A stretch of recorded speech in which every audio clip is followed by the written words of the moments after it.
नमस्कार दोस्तों, आप सभी लोगों का स्वागत है आपके अपने channel IAS study with Aryan पर। देखिए दोस्तों, इंडियन पॉलिटी का आज हमारा नवा अध्याय है जिसका नाम है मूल कर्तव्य। देखिए दोस्तों, भारतीय संविधान एवं राज्य व्यवस्था एम लक्ष्मीकांत जी की किताब से आप लोगों को करवा रहे हैं, क्योंकि इंडियन पॉलिटी आपकी यूपीएससी आईएएस में काफ़ी पूछी जाती है। इसीलिए दोस्तों, आज हमारा जो टॉपिक है मूल कर्तव्य, उसके एमसीक्यूज आप लोगों को कंप्लीट करवाएंगे। देखिए, इसके अंतर्गत हम क्या क्या बताएंगे।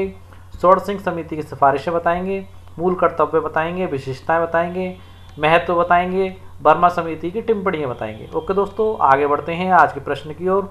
उससे पहले आप लोगों से रिक्वेस्ट है दोस्तों कि हमारे चैनल को ज़्यादा से ज़्यादा सब्सक्राइब कीजिए दोस्तों, और ज़्यादा से ज़्यादा शेयर कीजिए, क्योंकि हम हिंदी माध्यम के छात्रों के लिए यूपीएससी आईएएस की तैयारी कराने के लिए पूरा कंटेंट लेकर के आ रहे, और इस चैनल को बनाने का उद्देश्य ही हमारा यूपीएससी आईएएस के हिंदी माध्यम के छात्रों के लिए कंटेंट उपलब्ध करवाना है दोस्तों। ओके दोस्तों, हमारे साथ जुड़े रहें। आगे बढ़ते हैं हम आज के अपने टॉपिक पर। देखिए फ्रेंड्स, आज का हमारा पहला क्वेश्चन आप देख पा रहे होंगे स्क्रीन पर। देखिए, भारतीय संविधान में मूल कर्तव्यों को किस देश के संविधान से प्रभावित होकर लिया गया है। प्रश्न दोबारा देखिए, भारतीय संविधान में मूल कर्तव्यों को किस देश के संविधान से प्रभावित होकर लिया गया है। अमेरिका, आयरलैंड, रूस या स्पेन। तो पहले इस प्रश्न का उत्तर बता देते हैं आप लोगों को। यहाँ पर आपका ऑप्शन तीसरा सही है, यानी कि रूस से। देखिए दोस्तों, भारतीय संविधान में मूल कर्तव्यों को पूर्वी रूस के संविधान से प्रभावित होकर के लिया गया है। ओके फ्रेंड्स, अगला प्रश्न देखते हैं आज का। नागरिकों के मूल कर्तव्यों को संविधान में कब जोड़ा गया था। नागरिकों के मूल कर्तव्यों को संविधान में कब जोड़ा गया था। पहला ऑप्शन 1976, दूसरा ऑप्शन 1975, तीसरा ऑप्शन 1978, फोर्थ ऑप्शन 1980। तो दोस्तों, मैं आप लोगों को बता देता हूं, नागरिकों के मूल कर्तव्यों को संविधान में 1976 में जोड़ा गया था। कब जोड़ा गया था? 1976 में। देखिए दोस्तों कि 1976 में नागरिकों के मूल कर्तव्यों को संविधान में जोड़ा गया, और देखिए 2002 में एक और मूल कर्तव्यों को जोड़ा गया था। ओके, आगे बढ़ते हैं अपने अगले प्रश्न की ओर। देखिए प्रश्न नंबर तीसरा, सरदार स्वर्ण सिंह समिति का गठन कब किया गया था। सरदार स्वर्ण सिंह समिति का गठन कब किया गया था? 1975, 1977, 1976, 1978। तो देखिए दोस्तों, आपका यहाँ पर तीसरा ऑप्शन सही है। सरदार स्वर्ण सिंह समिति का गठन 1976 में किया गया था। देखिए दोस्तों, 1976 में कांग्रेस पार्टी ने सरदार स्वर्ण सिंह समिति का गठन किया, जिसे राष्ट्रीय आपातकाल के दौरान, क्योंकि राष्ट्रीय आपातकाल का समय आपका था 1975 से लेकर के 77 के दौरान, मूल कर्तव्यों, उनकी आवश्यकताओं आदि के संबंध में स्थिति देना था। ओके दोस्तों, प्रश्न नंबर चौथा देखिए, स्वर्ण सिंह समिति द्वारा निम्न में से कौन सी सिफारिश नहीं की गई थी। यानी कि स्वर्ण सिंह समिति बनी थी, उन्होंने अपनी रिपोर्ट बना करके पेश की, तो उन्होंने कुछ सिफारिशें की थी। प्रश्न पूछ रहा है कि उन्होंने कौन सी सिफारिश नहीं की थी। देखिए, संविधान में मूल कर्तव्यों का एक अलग पार्ट होना चाहिए। ये सिफारिश दोस्तों सरदार स्वर्ण सिंह समिति द्वारा की गई थी। अगला देखिए, इसमें बताया गया कि नागरिकों को अधिकारों के प्रयोग के अलावा अपने कर्तव्यों को निभाना भी आना चाहिए। ये बात भी इसके अंतर्गत कही गई थी दोस्तों। देखिए पॉइंट नंबर तीसरा, संविधान में 10 मूल कर्तव्यों को जोड़ा जाने का सुझाव दिया। देखिए दोस्तों, यहाँ पर आपकी ये बात बिल्कुल गलत है। इन्होंने संविधान में मूल कर्तव्यों को जोड़े जाने का सुझाव तो दिया था दोस्तों, परंतु जो मूल कर्तव्यों को जोड़े जाने का सुझाव दिया था उनकी संख्या 10 नहीं थी, बल्कि सरदार स्वर्ण सिंह समिति ने 8 मूल कर्तव्यों को संविधान में जोड़े जाने का सुझाव दिया था दोस्तों। लेकिन दोस्तों क्या हुआ, 42वें संविधान संशोधन 1976 द्वारा 10 मूल कर्तव्यों को जोड़ा गया। दोबारा सुन लीजिए, स्वर्ण सिंह समिति ने संविधान के 8 मूल कर्तव्यों को जोड़े जाने का सुझाव दिया था दोस्तों, लेकिन 42वें संविधान संशोधन अधिनियम 1976 द्वारा 10 मूल कर्तव्यों को जोड़ा गया था। ओके फ्रेंड्स, अब देखिए यहाँ पर अगला पॉइंट देखते हैं। यानी कि ये प्रश्न के अकॉर्डिंग आपका ये वाला पॉइंट तो गलत है, पर अगले पॉइंट पर डिस्कस करते हैं। देखिए, संसद किसी आर्थिक दंड या सजा का प्रावधान तब कर सकती है जब कोई किसी कर्तव्य के अनुपालन से इनकार कर दे। देखिए ये सिफारिश भी आपकी स्वर्ण सिंह समिति द्वारा की गई थी, परंतु कांग्रेस पार्टी द्वारा इस सिफारिश को स्वीकार नहीं किया गया और संविधान बनाते टाइम पर इसमें शामिल भी नहीं किया गया। ओके दोस्तों, आगे बढ़ते हैं अपने अगले पॉइंट की ओर। प्रश्न नंबर 5वां, स्वर्ण सिंह समिति की सिफारिशों को स्वीकार करते हुए कौन सा संविधान संशोधन लागू किया गया था? प्रश्न दोबारा सुन लीजिए। स्वर्ण सिंह समिति की सिफारिशों को स्वीकार करते हुए कौन सा संविधान संशोधन लागू किया गया था?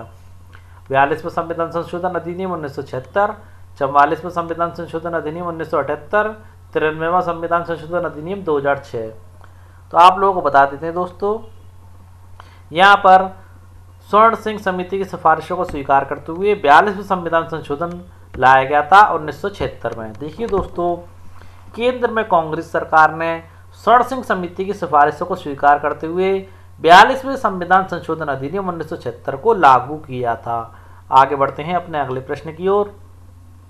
प्रश्न नंबर 6, मूल कर्तव्यों को संविधान में कौन से भाग एवं अनुच्छेद के द्वारा 42वें संविधान संशोधन अधिनियम द्वारा जोड़ा गया था? ओके दोस्तों, मूल कर्तव्यों को पूछ रहा है संविधान के भाग 3 में अनुच्छेद 51 में, या फिर संविधान के भाग 4 अनुच्छेद 51 का में, संविधान के भाग 2 अनुच्छेद 14 से 18 में, या निम्न में से कोई नहीं। तो देखिए दोस्तों, यहाँ पर आपका ऑप्शन दूसरा सही है, यानी कि मूल कर्तव्यों को संविधान के भाग 4 में और अनुच्छेद का के द्वारा 42वें संविधान संशोधन अधिनियम 1976 में जोड़ा गया था। और देखिए दोस्तों, 42वें संविधान संशोधन अधिनियम के माध्यम से संविधान में एक नए भाग 4 का, खाली 4 नहीं कह सकते, 4 का था। क्या था? 4 का को जोड़ा गया। इस नए भाग में केवल एक अनुच्छेद था और वह एक अनुच्छेद आपका 51 का था। कौन सा था? 51 का था, जिसमें पहली बार नागरिकों के 10 मूल कर्तव्यों का विशेष उल्लेख किया गया। देख लीजिए दोस्तों, महत्वपूर्ण पॉइंट है, जिसमें पहली बार नागरिकों के 10 मूल कर्तव्यों का विशेष उल्लेख किया गया है। उस टाइम पर सत्तारूढ़ कांग्रेस पार्टी ने घोषणा की थी कि संविधान में मूल कर्तव्यों को ना जोड़ा जाना ऐतिहासिक भूल थी, और उन्होंने दावा भी किया था दोस्तों, जो काम संविधान निर्माता नहीं कर पाए उसे अब किया गया है। ओके दोस्तों, अपने अगले प्रश्न की तरफ बढ़ते हैं। देखिए प्रश्न नंबर 7वां, 86वें संविधान संशोधन अधिनियम 2002 के द्वारा कौन सा कर्तव्य जोड़ा गया था? 86वें संविधान संशोधन अधिनियम 2002 के द्वारा कौन सा मूल कर्तव्य जोड़ा गया था? पहला, देखिए, वैज्ञानिक दृष्टिकोण, मानववाद और ज्ञानार्जन तथा सुधार की भावना का विकास करें। ये पॉइंट था दोस्तों। देखिए, सार्वजनिक संपत्ति को सुरक्षित रखें और हिंसा से दूर रहें। इससे ये भी मूल कर्तव्य में ही था दोस्तों। अब देखिए 86वीं के तहत कौन सा जोड़ा गया वो पूछ रहा है। और देखिए, व्यक्तिगत और सामूहिक गतिविधियों के सभी क्षेत्रों में उत्कर्ष की ओर बढ़ने का सतत प्रयास करें, जिससे राष्ट्र निरंतर आगे बढ़े और प्रयत्न और उपलब्धि की नई ऊंचाइयों को छू ले। ओके दोस्तों, ये भी था। देखिए, 6 से 14 वर्ष की उम्र के बीच अपने बच्चों को शिक्षा के अवसर उपलब्ध करवाना। देखिए दोस्तों, ये सारे के सारे आपके मूल कर्तव्यों के अंतर्गत आते हैं। वर्तमान में आपके मूल कर्तव्यों की संख्या 11 है। ओके दोस्तों, देखिए दोस्तों, जो आपके 86वें संविधान संशोधन अधिनियम 2002 द्वारा जोड़ा गया था, वो मूल कर्तव्य आपका यह था, 6 से 14 वर्ष की उम्र के बीच अपने बच्चों को शिक्षा के अवसर उपलब्ध कराना। ओके दोस्तों, आप लोग समझ गए होंगे। आगे बढ़ते हैं अपने अगले प्रश्न की ओर। प्रश्न नंबर 8वां देखिए दोस्तों, किस अनुच्छेद में प्रावधान किया गया है कि भारत के प्रत्येक नागरिक का कर्तव्य होगा कि वह मूल कर्तव्यों का पालन करे? कौन सा अनुच्छेद हमें पाबंद करता है कि भारत के नागरिकों का कर्तव्य होगा कि वह मूल कर्तव्यों का पालन करें? अनुच्छेद 50, अनुच्छेद 51, अनुच्छेद 51 का, या निम्न में से कोई नहीं? तो देखिए दोस्तों, इसका आपका सही उत्तर है ऑप्शन तीसरा, यानी कि अनुच्छेद 51 का। कौन सा? अनुच्छेद 51 का। प्रश्न नंबर 9, नीचे वर्णित कथनों में से कौन सा कथन सही नहीं है? सही नहीं है पूछ रहा है। तो देखिए दोस्तों, स्वतंत्रता संग्राम के उच्च आदर्शों का सम्मान एक नागरिक कर्तव्य है, ऐसा कहा गया है मूल कर्तव्यों में। या फिर जबकि राष्ट्रीय ध्वज, राष्ट्रीय गान का आदर करना नैतिक दायित्व है। या फिर देखो, कुछ मूल अधिकार जो सभी लोगों के लिए हैं, चाहे वे नागरिक हों या विदेशी, लेकिन मूल कर्तव्य केवल नागरिकों के लिए हैं, ना कि विदेशियों के लिए। या फिर निदेशक तत्वों की तरह मूल कर्तव्य गैर न्यायोचित हैं। दोबारा से पहला पॉइंट देखिए दोस्तों, स्वतंत्रता संग्राम के उच्च आदर्शों का सम्मान एक नागरिक कर्तव्य है। दोस्तों, स्वतंत्रता संग्राम के उच्च आदर्शों का सम्मान एक नैतिक दायित्व बताया गया है। क्या बताया गया दोस्तों? एक नैतिक दायित्व बताया गया है, ना कि नागरिक कर्तव्य। यानी कि लोगों का यह नैतिक दायित्व होगा कि वो स्वतंत्रता संग्राम के उच्च आदर्शों का सम्मान करें। जबकि दोस्तों राष्ट्रीय ध्वज और राष्ट्रीय गान का आदर करना ये नागरिकों का कर्तव्य बताया गया, ना कि नैतिक दायित्व है। नैतिक दायित्व नहीं है अपने तिरंगे झंडे का सम्मान करना, अपने राष्ट्रीय ध्वज और राष्ट्रीय गान का आदर करना, ये हमारे नागरिक कर्तव्य हैं। क्या है दोस्तों? नागरिकों के कर्तव्य है। आगे देखिए, कुछ मूल अधिकार जो सभी लोगों के लिए हैं, चाहे वह नागरिक हो या विदेशी, लेकिन मूल कर्तव्य है। ठीक है, मूल अधिकार जो है वो सभी लोगों के लिए, चाहे वे नागरिक हो या विदेशी, लेकिन जो हमारे मूल कर्तव्य हैं केवल भारत के नागरिकों के लिए हैं, विदेशियों के लिए नहीं है। ओके फ्रेंड्स, तो आपका पहला पॉइंट ये ही गलत हो जाता प्रश्न के अकॉर्डिंग। ये जो लिखा हुआ पूरा सही लिखा हुआ। आगे देखिए, निदेशक तत्वों की तरह मूल कर्तव्य गैर न्यायोचित हैं। अब देखिए इसका मतलब समझ लीजिए, निदेशक तत्वों की तरह मूल कर्तव्य गैर न्यायोचित हैं। देखिए, निदेशक तत्वों की तरह मूल कर्तव्य गैर न्यायोचित हैं, यानी कि संविधान में सीधे न्यायालय के जरिए उनके क्रियान्वयन की व्यवस्था नहीं है। यानी कि हमारे भारतीय संविधान में सीधे न्यायालय के जरिए उनका क्रियान्वयन कराया जा सके ऐसी कोई व्यवस्था नहीं है। यानी उनके हनन के खिलाफ कोई कानूनी संस्तुति नहीं है। यद्यपि संसद उपयुक्त विधान द्वारा इनके क्रियान्वयन के लिए स्वतंत्र है। यानी कि संसद चाहे तो उपयुक्त विधान द्वारा इनका क्रियान्वयन करवाने के लिए स्वतंत्र है, और वर्तमान में इनके हनन के लिए कोई कानून में स्थिति नहीं दी गई है। ओके दोस्तों, आगे बढ़ते हैं अपने अगले प्रश्न की ओर। देखिए अपना प्रश्न नंबर 10वां। देखिए, मूल कर्तव्यों के संबंध में विधि में प्रश्न उठते हैं तो उन्हें किस प्रकार असंवैधानिकता से बचाया जा सकता है। देखिए, अगर मूल कर्तव्यों के खिलाफ यानी कानून प्रश्न उठते हैं तो किस प्रकार हम ये साबित कर सकते हैं कि वो असंवैधानिक यानी कि कानून के खिलाफ है या संवैधानिक है। तो देखिए, ऐसा प्रावधान किस कानून के अंतर्गत या किस अनुच्छेद के तहत किया गया है, ये आपका प्रश्न पूछ रहा है। और काफ़ी महत्वपूर्ण प्रश्न है दोस्तों, क्योंकि अगर मूल कर्तव्यों पर कोई प्रश्न उठाता है कानूनन, तो कोई अनुच्छेद तो होना चाहिए जो उसे असंवैधानिकता से बचाता है, यानी कि इस बात से बचाता है कि साहब ये संवैधानिक नहीं है या संवैधानिक खिलाफ है। तो देखिए दोस्तों, पहला ऑप्शन आपका अनुच्छेद 19 है, या फिर अनुच्छेद 11 से 13, या फिर अनुच्छेद 14, या विकल्प पहला व दूसरा। देखिए दोस्तों, यहाँ पर आपका विकल्प चौथा सही है, यानी कि आपका अनुच्छेद 19वां और 14वां, यानी कि अनुच्छेद 14वां और 19वां हमें मूल कर्तव्यों की असंवैधानिकता से बचाता है। किससे बचाता है? मूल कर्तव्यों की असंवैधानिकता से बचाता है दोस्तों।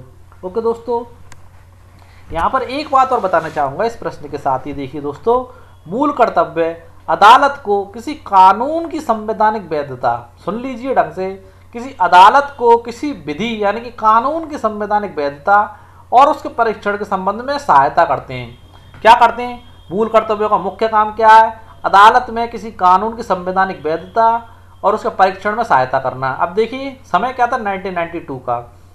1992 में उच्चतम न्यायालय ने व्यवस्था दी थी कि किसी कानून की संवैधानिकता की दृष्टि से व्याख्या में यदि अदालत को पता लगे कि मूल कर्तव्यों के संबंध में या मूल कर्तव्यों के संबंध में कोई कानूनी प्रश्न उठ रहे हैं, तो अनुच्छेद आपका 14वां और अनुच्छेद 19वां, उसके अंतर्गत 6 स्वतंत्रताएं दी गई हैं। यानी कि 6 स्वतंत्रताओं के संदर्भ में इन्हें तर्कसंगत माना जा सकता है। इस प्रकार ऐसी विधि को असंवैधानिकता से बचाया जा सकता है। पूरी बात मैंने आप लोगों को यहाँ पर बता दीजिए। आगे बढ़ते हैं प्रश्न नंबर 11 की तरफ। नागरिकों के मूल कर्तव्यों संबंधी बर्मा समिति, कौन सा बर्मा समिति का गठन कब किया गया था?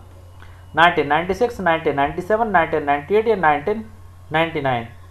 तो आप लोगों को बता देते दोस्तों, नागरिकों के मूल कर्तव्यों संबंधी बर्मा समिति का गठन 1999 में किया गया था। आगे बढ़ते हैं दोस्तों अगले प्रश्न की ओर। प्रश्न नंबर 12। निम्न में से कौन सा अधिनियम भारत के संविधान, राष्ट्रीय ध्वज और राष्ट्रीय गान के अनादर का निरावरण करता है? देखिए, राष्ट्र गौरव अपमान निवारण अधिनियम 1971, या सिविल अधिकार संरक्षण अधिनियम 1955, या फिर आपका विधि विरुद्ध क्रियान्वयन निवारण अधिनियम 1976, या फिर आपका निम्न में से कोई नहीं। तो देखिए दोस्तों, राष्ट्रीय ध्वज और राष्ट्रीय गान के अनादर का निवारण जो हमारा अधिनियम करता है उसके विषय में मैं आपको बता देता हूं, वो है आपका राष्ट्र गौरव अपमान। यानी कि राष्ट्र गौरव के अपमान करना निवारण अधिनियम आपका है 1971।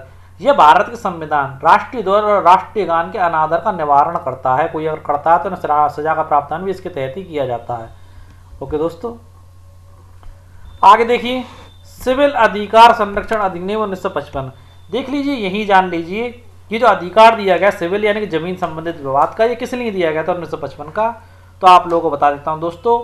जाति और धर्म से संबंधित अपराधों पर, देखिए जाति और धर्म से संबंधित अपराधों पर दंड की व्यवस्था करता है। कौन सा करता है? सिविल अधिकार संरक्षण अधिनियम जाति और धर्म। लिख देता हूं जिससे आप लोगों को ज्यादा दिक्कत ना हो। जाति प्लस धर्म, जाति प्लस धर्म। देखिए दोस्तों, दोबारा सुन लीजिए। सिविल अधिकार संरक्षण अधिनियम 1955 जाति एवं धर्म से संबंधित अपराधों पर दंड की व्यवस्था करता है। अब देखिए विधि विरुद्ध क्रियाकलाप निवारण, विधि विरुद्ध क्रियाकलाप निवारण अधिनियम 1976। ये क्या करता है दोस्तों? ये सांप्रदायिक संगठन को गैर कानूनी घोषित करने की व्यवस्था करता है। जैसे किसी ने कोई सांप्रदायिक संगठन बना लिया, जैसे कि मुस्लिमों ने कोई आतंकवादी संगठन बना लिया, तो उसे गैर कानूनी घोषित करने की व्यवस्था करता है। कौन सा अनुच्छेद, कौन सा अधिनियम है आपका? विधि विरुद्ध क्रियाकलाप निवारण अधिनियम 1976। ओके दोस्तों, सारी चीजें बता दी मैंने यहाँ पर। प्रश्न नंबर 13 देखिए, दुर्लभ और लुप्तप्राय प्रजातियों के व्यापार पर, यानी दुर्लभ जो बड़ी मुश्किल से मिलती है और जो लुप्त होने की कगार पर हैं, उन प्रजातियों के व्यापार पर प्रतिबंध कौन सा अधिनियम लगाता है? वन्य जीवन संरक्षण अधिनियम 1972, वन संरक्षण अधिनियम 1980, लोक प्रतिनिधित्व अधिनियम 1951। तो देखिए पहले इस प्रश्न का सही उत्तर जान लेते हैं दोस्तों। तो ये जो रोक लगाता है ये आपका लगाता है वन्य जीवन संरक्षण अधिनियम 1972। ओके दोस्तों, अब देखते हैं वन संरक्षण अधिनियम 1980 आपका क्या करता है। देखिए वन संरक्षण अधिनियम 1980 करता है वनों की लगातार यानी कि अनियंत्रित कटाई की जाती है और वन भूमि के गैर वन उद्देश्यों के लिए इस्तेमाल पर रोक लगाता है। यानी वन भूमि का उपयोग आपका वनों के संबंध में किया जाएगा। अगर उसकी भूमि का उपयोग गैर वन उद्देश्यों के लिए, कृषि के लिए किया जाता है तो उस पर रोक लगाने का कार्य आपका करता है वन संरक्षण अधिनियम 1980। ओके दोस्तों, समझ गए होंगे आप बात को, उम्मीद है। आगे देखते हैं लोक प्रतिनिधित्व अधिनियम 1951 क्या करता है। देखिए दोस्तों, ये भ्रष्टाचार में अगर कोई व्यक्ति मिला हुआ है या धर्म के आधार पर कोई वोट मांगता है, लोगों में धर्म, जाति, भाषा के आधार पर मतभेदों को बढ़ाता है, बढ़ाने वाले संसद सदस्यों एवं राज्य विधानमंडलीय सदस्यों को अयोग्य घोषित करने की व्यवस्था करता है। ओके दोस्तों, कौन करता है? लोक प्रतिनिधित्व अधिनियम 1951। आगे बढ़ते हैं अपने अगले प्रश्न की ओर। देखिए प्रश्न नंबर 14, किसी सांप्रदायिक संगठन को गैर कानूनी घोषित करने की व्यवस्था कौन सा अधिनियम करता है? ये चीज मैंने आपको भी बता दी है। ये आपका पॉइंट है विधि विरुद्ध क्रियात्मक निवारण अधिनियम 1976। यही करता है अगर कोई आतंकवादी संगठन या देश विरुद्ध कोई संगठन चलाता है, ऐसा सांप्रदायिक संगठन जिससे देश को हानि पहुंचती है, तो उसे गैर कानूनी घोषित करने की व्यवस्था आपका अधिनियम करता है 1976 वाला विधि विरुद्ध क्रियाकलाप निवारण अधिनियम 1976। भारतीय दंड संहिता तो आप जानते ही हैं, भारतीय दंड संहिता आईपीसी को कहते हैं और यह घोषणा करती है कि राष्ट्रीय अखंडता यानी कि हमारे देश की एकता या उसको टुकड़े टुकड़े करने के लिए पूर्वाग्रह यानी कि अपने मन में गलत भावना से ग्रस्त उस पर दंडात्मक कार्रवाई की जाएगी। जैसे कि जेएनयू में कुछ दिनों पहले नारे लगे थे भारत तेरे टुकड़े होंगे, ऐसे लोगों पर भारतीय दंड संहिता आईपीसी के तहत ये अपराध बनता है। ओके दोस्तों, लोक प्रतिनिधित्व अधिनियम 1951, लोक प्रतिनिधित्व अधिनियम 1951, इसके विषय में मैं आप लोगों को और बता देता हूं दोस्तों। ये मैं आपको बता ही चुका थोड़ी देर पहले ही कि अगर कोई संसद या कोई संसद सदस्य भ्रष्टाचार में संलिप्त पाया जाता है या धर्म के आधार पर मत मांगता है यानी कि वोट मांगता है, लोगों में धर्म, जाति, भाषा के आधार पर भेदभाव बढ़ाता है, तो उस पर जो कार्रवाई की जाएगी लोक प्रतिनिधित्व अधिनियम 1951 के तहत की जाएगी। ओके दोस्तों, आज की हमारी वीडियो आप लोगों को कैसे लगी कमेंट बॉक्स में ज़रूर बताएं दोस्तों। और दोस्तों चैनल को सब्सक्राइब करना ना भूलें, ज़्यादा से ज़्यादा लोगों को वीडियो शेयर करें दोस्तों, ज़्यादा से ज़्यादा लोगों को ऐड करें, जिससे यूपीएससी आईएएस प्री के छात्र अपनी तैयारी को सुदृढ़ बना सकें, अपनी तैयारी को मजबूत बना सकें। हम ऐसे ही आप लोगों का सहयोग अपने वीडियोस के माध्यम से करते रहेंगे और आप लोगों से उम्मीद है कि आप लोग हमें ऐसे ही अपना प्यार देते रहेंगे। ओके दोस्तों, कल फिर मिलते हैं अपनी नेक्स्ट वीडियो के साथ। तब तक के लिए जय हिंद दोस्तों।